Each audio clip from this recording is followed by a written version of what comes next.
Halo semua, kami dari kelompok 8. Dalam video ini akan menjelaskan tentang intervensi pasangan dan kelompok. Sebelum itu, yuk kita kenalan dengan anggota kelompoknya. Yang pertama ada Amanda Thalita Gardenia, kedua ada Isni Fauziah Pratiwi, ketiga ada Lailita Atira Lutfiani, dan yang terakhir ada Maulidia Fairuz Zahra. Sebelum itu, kita akan membahas apa itu intervensi. Intervensi merupakan suatu upaya dalam mendorong perubahan perilaku, pikiran, dan perasaan seseorang. Dalam psikologi klinis, intervensi bertujuan untuk membantu klien atau pasien dalam menyelesaikan masalah psikologis dan pengembangan diri yang lebih baik berdasarkan prinsip-prinsip psikologi.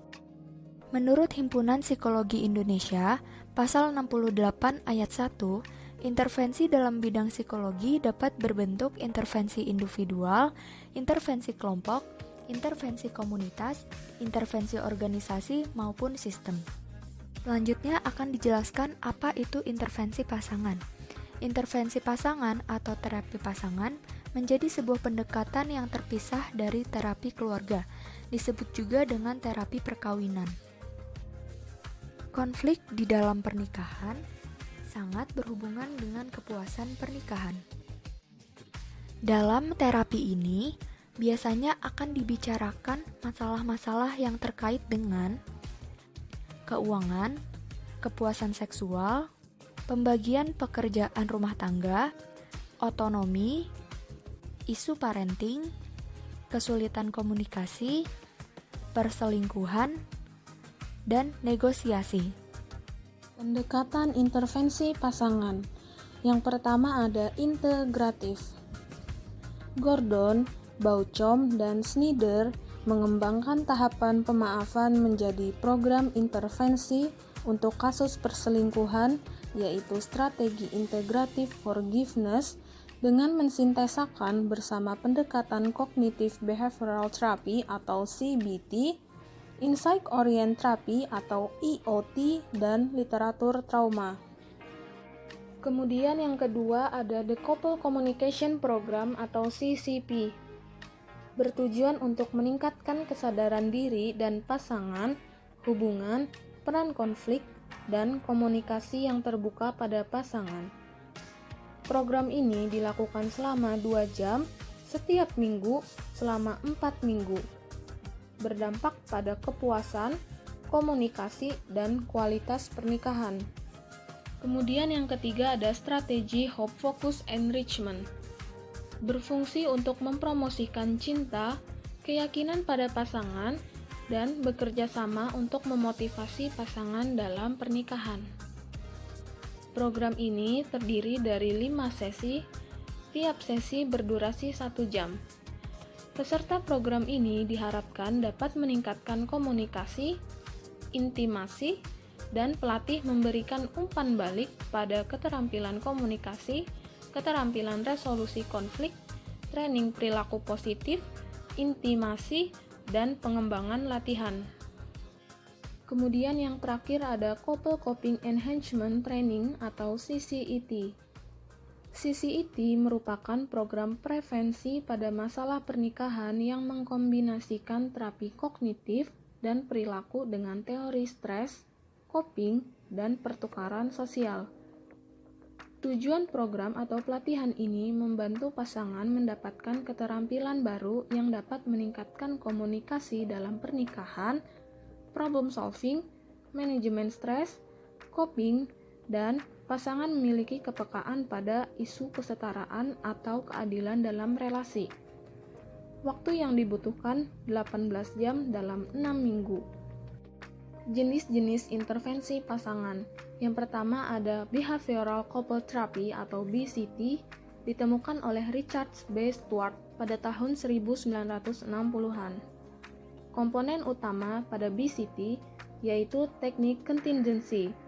Contingency yaitu pasangan dilatih untuk memodifikasi perilaku mereka sendiri untuk menghasilkan perubahan spesifik yang diinginkan dalam perilaku pasangan mereka.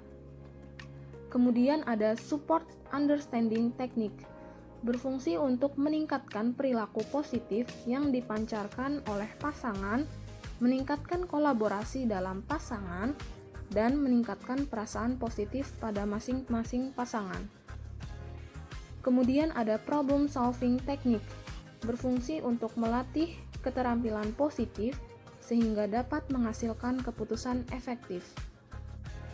Kemudian yang kedua ada Cognitive Behavioral Couple Therapy atau CBCT.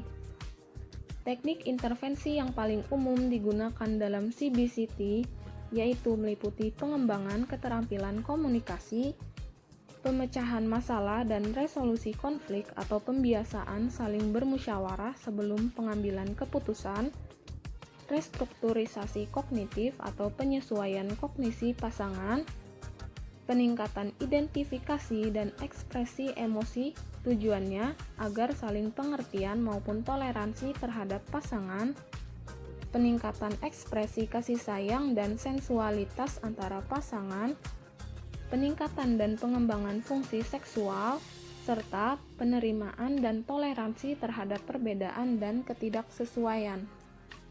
Kemudian yang ketiga ada Emotional Focus Couple Therapy atau EFCT.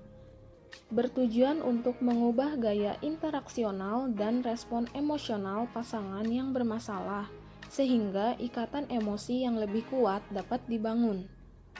EFCT efektif jika pasangan mengalami tekanan dalam level sedang maupun rendah.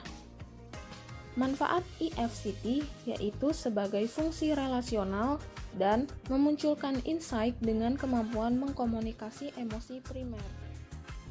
Untuk pembahasan selanjutnya yaitu intervensi kelompok. Jadi, pengertian intervensi kelompok atau terapi kelompok adalah suatu bentuk perawatan secara berkelompok dengan orang-orang yang mengalami permasalahan emosi untuk membantu, memberi umpan balik, dan pengalaman belajar yang dipandu oleh satu atau lebih terapis. Selanjutnya ada sejarah intervensi kelompok. Pada tahun 1905, Joseph Hershey Prets yang kini dikenal sebagai Bapak Terapi Kelompok, memulai pekerjaannya dengan sekelompok pasien yang terdiri dari 8 pasien tuberkulosis paru di Greater Boston. Prets saat itu mengadakan sebuah kelas instruksi perawatan khusus untuk penderita tuberkulosis dan mengamati dampak dari pengalaman ini pada keadaan emosi mereka serta mendiskusikan masalah umum mereka. Kemudian, dari metode pengobatan baru tersebut ternyata menghasilkan respon yang positif sehingga dianggap sebagai kelompok terapeutik pertama yang terorganisasi secara formal dalam literatur. Sebelumnya, terapi kelompok hanya dilakukan oleh beberapa terapis yang dianggap sudah berdedikasi atau pada keadaan krusial, seperti saat terapis lain menghadapi kasus yang berat, sehingga mengharuskan mereka menggunakan terapi kelompok serta sebagai teknik tambahan. Nah, selanjutnya yaitu ada peraturan intervensi kelompok. Jadi, intervensi kelompok itu memiliki 5 peraturan. Yang pertama, tiap kelompok berisi 5-10 orang. Yang kedua, pertemuan setiap melakukan terapi biasanya minimal 1 kali dalam seminggu. Yang ketiga, diberi waktu 90 menit hingga 2 jam. Yang keempat, duduk melingkar sehingga dapat melihat satu sama lain. Dan yang kelima, komposisi kelompok bervariasi, tergantung pertimbangan dari terapis. Nah, beberapa terapis merasa kelompok heterogen adalah terbaik dengan berbagai masalah, latar belakang, dan kepribadian. Ada juga terapis lain merasa bahwa kelompok homogen, khususnya alkoholik atau fobia, membuat efisiensi yang lebih besar, pemahaman yang lebih cepat, dan penerimaan bersama. Selanjutnya adalah pendekatan intervensi kelompok. Yang pertama adalah psychoanalytic group therapy. Terapi kelompok psikoanalitik dipraktekkan oleh terapis terampil yang menggambarkan seluruh teori dan teknik psikoanalitik modern. Metode ini menggunakan semua dasar psikoanalitik seperti analisis transferensi dan resistensi, asosiasi bebas, dan analisis mimpi. Terapi kelompok dapat memungkinkan pengalaman analitik yang lebih dalam karena individu dapat bersandar pada kelompok dan meningkatkan toleransi kecemasan mereka.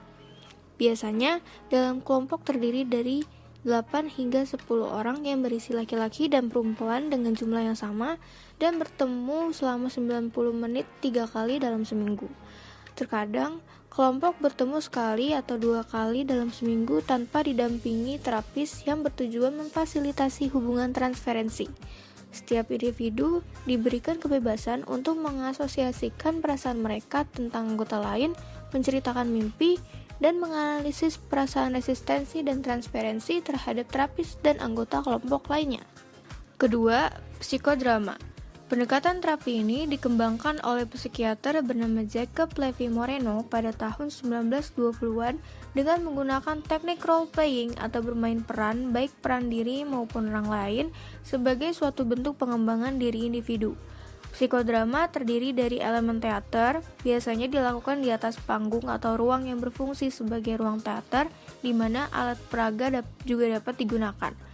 Terapi kelompok psikodrama dilakukan di bawah bimbingan seorang psikolog berlisensi dengan memerankan kembali situasi masa lalu atau proses mental.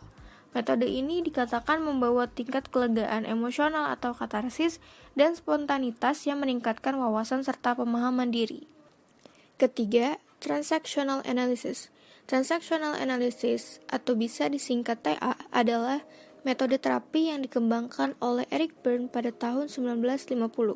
Pada dasarnya, TA adalah metode yang digunakan untuk menganalisis proses interaksi komunikasi antara berbagai aspek individu dalam kelompok. Berfokus pada 3 ego state utama pada kepribadian manusia, yaitu the child ego state, the parent ego state, dan the adult ego state.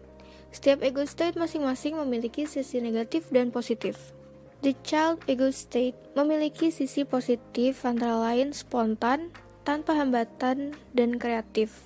Sedangkan sisi negatif selalu merasa takut, terlalu emosional, dan penuh rasa bersalah.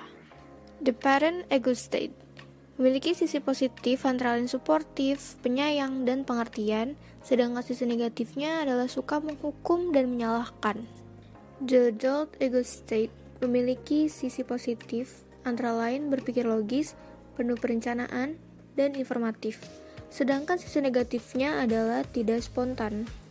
Keempat, kelompok Gestalt. Terapi Gestalt berfokus untuk mengarahkan pasien akan kesadaran saat ini dan menghargai keberadaan seseorang di dunia. Dalam terapi kelompok, hal tersebut dilakukan dengan cara memusatkan perhatian kepada satu anggota pada satu waktu oleh terapis dan anggota kelompok lain yang bertugas sebagai pengamat. Pasien akan diminta untuk merasakan perasaan dan tingkah laku mereka. Kelima, kelompok terapi perilaku atau behavior therapy groups. Pendekatan terapi ini dapat melakukan sesi desensitisasi, model keterampilan interpersonal, atau menggunakan intervensi restrukturisasi kognitif dalam pengaturan kelompok. Peran terapis dalam terapi kelompok ini adalah memberikan ilmu, pelatihan keterampilan, dan tugas pekerjaan rumah. Kelompok terapi perilaku berisi orang-orang yang memiliki masalah yang serupa dan biasanya bertemu setiap minggu dengan waktu yang dibatasi, misalnya 12 sesi.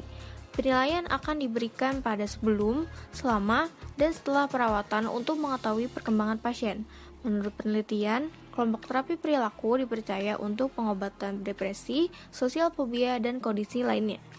Selanjutnya adalah faktor kuratif.